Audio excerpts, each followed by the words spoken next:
In the beginning of the reign of Jehoiakim, the son of Josiah, king of Judah, this word came to Jeremiah from the Lord.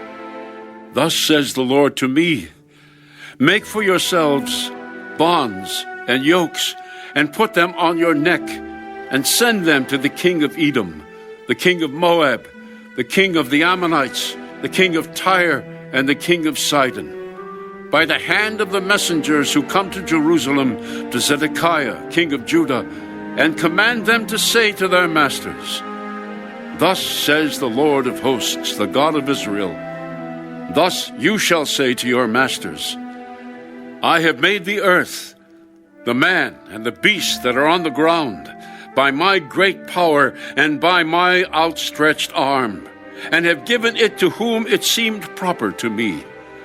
And now I have given all these lands into the hand of Nebuchadnezzar, the king of Babylon, my servant, and the beasts of the field I have also given him to serve him. So all nations shall serve him, and his son and his son's son, until the time of his land comes, and then many nations and great kings shall make him serve them. And it shall be that the nation and kingdom which will not serve Nebuchadnezzar, the king of Babylon, and which will not put its neck under the yoke of the king of Babylon, that nation I will punish, says the Lord, with the sword, the famine, and the pestilence, until I have consumed them by his hand. Therefore, do not listen to your prophets, your diviners, your dreamers, your soothsayers, or your sorcerers, who speak to you, saying, you shall not serve the king of Babylon. For they prophesy a lie to you, to remove you far from your land, and I will drive you out, and you will perish.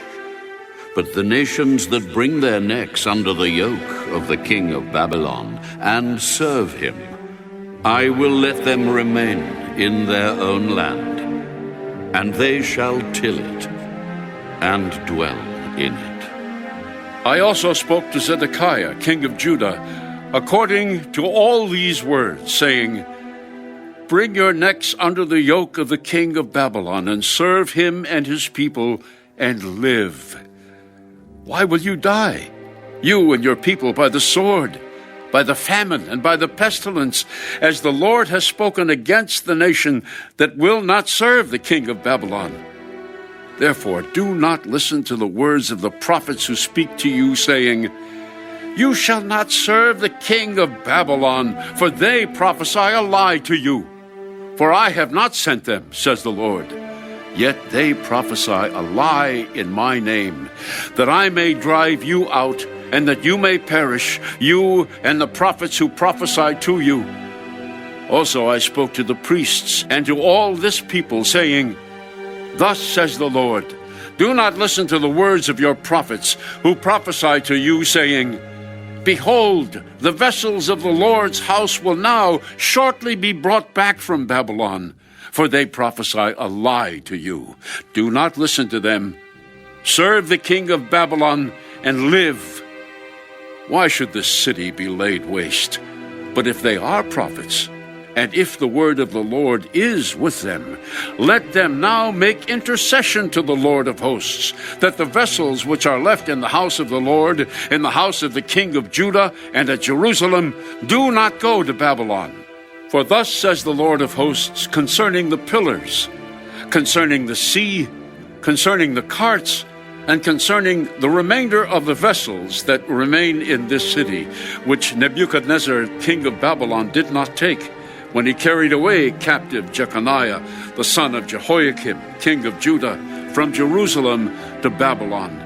And all the nobles of Judah and Jerusalem, yes, thus says the Lord of hosts, the God of Israel, concerning the vessels that remain in the house of the Lord, and in the house of the king of Judah and of Jerusalem. They shall be carried to Babylon, and there they shall be until the day that I visit them, says the Lord. Then I will bring them up and restore them to this place.